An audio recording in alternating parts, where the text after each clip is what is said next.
বন্ধু-বান্ধৱীসকল এই মুহূৰ্তত আপোনালোকলৈ লৈ আহিছোঁ এটি গুৰুত্বপূৰ্ণ ভিডিঅ'। বন্ধুসকল এই ভিডিঅ'টোৰ জৰিয়তে আপোনালোকক অৰুণোদয় আঁচনি সংক্ৰান্তত ভাল বেয়া দুটা খবৰ আপোনালোকক জনাব চেষ্টা কৰিম। বন্ধুসকল যিসকলে অৰুণোদয় আঁচনিত ইতিমধ্যে দীক্ষিত হৈ আছে, যিসকলে অৰুণোদয় আঁচনিৰ ধন লাভ কৰি আছে, তেওঁলোকৰ কাৰণে এটা ডাঙৰ খবৰ আপোনালোকক জনাম। লগতে নতুন আবেদনৰ লগতে হাজাৰ হাজাৰ জনে হেৰুৱাব পাৰে অৰুণোদয় আঁচনি। কি কাৰণত হেৰুৱাব পাৰে, নতুন আবেদন কেতিয়া আৰম্ভ হ'ব পাৰে, বিস্তাৰিত খবৰ আপোনালোকক এই ভিডিঅ'টো জনাব চেষ্টা কৰিম। মূল ভিডিঅ'টোলৈ যোৱাৰ আগতে আপোনালোকক জনাম সৰু এটা ৰিকুৱেষ্ট, এনেধৰণৰ ভিডিঅ'বোৰ নিতৌ পাবলৈ চেনেলটোলৈ নতুন আহিলে চেনেলটো ছাবস্ক্ৰাইব কৰি ল'ব। ভিডিঅ'টো যদি ফেচবুকত চাইছে পেজটোত অৱশ্যে এটা ফ'ল' দি ল'ব। আহক বন্ধুসকল আমি মূল ভিডিঅ'টোলৈ আগবাঢ়িছোঁ। অৰুণোদয়ৰ বাবে প্ৰথম এটা ভাল খবৰ আপোনালোকক জনাই ল'ব যত্ন কৰিম যে সেয়া হ'ল অচিৰেই অৰুণোদয় 3.0 আৰম্ভ হ'বলৈ গৈ আছে।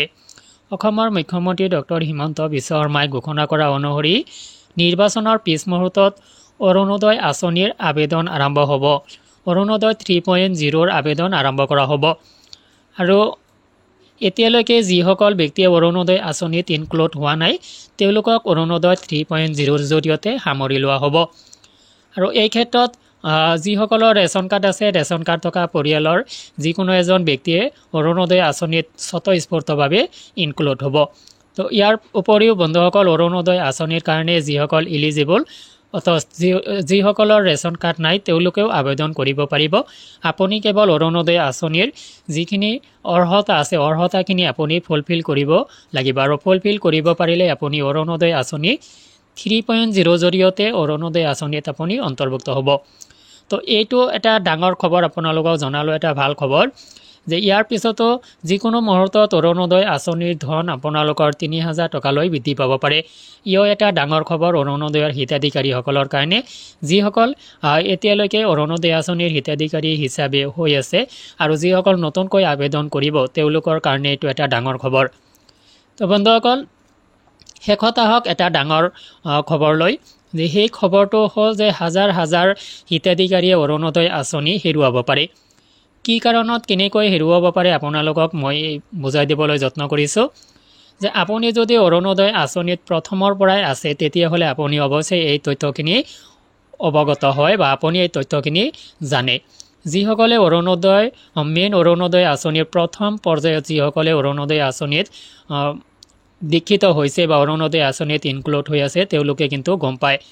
তো যিসকলে অৰুণোদয় 2.0ৰ জৰিয়তে ইনক্লুড হৈছে, তেওঁলোকে এই তথ্যখিনি গম নাপায়।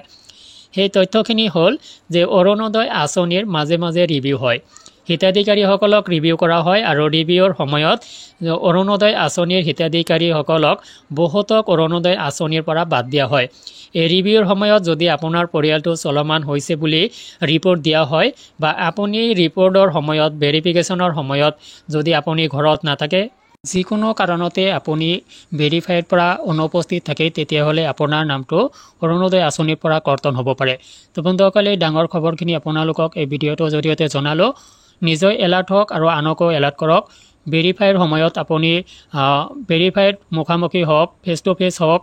আৰু আপুনি অৰুণোদয় আঁচনিৰ জৰিয়তে বা যিকোনো ক্ষেত্ৰতে যদি আপোনাৰ পৰিয়ালটো চলমান হোৱা নাই, তেতিয়াহ'লে আপুনি সেই তথ্যখিনি ভেৰিফাই কৰিবলৈ অহা লোকসকলক দাঙি ধৰক।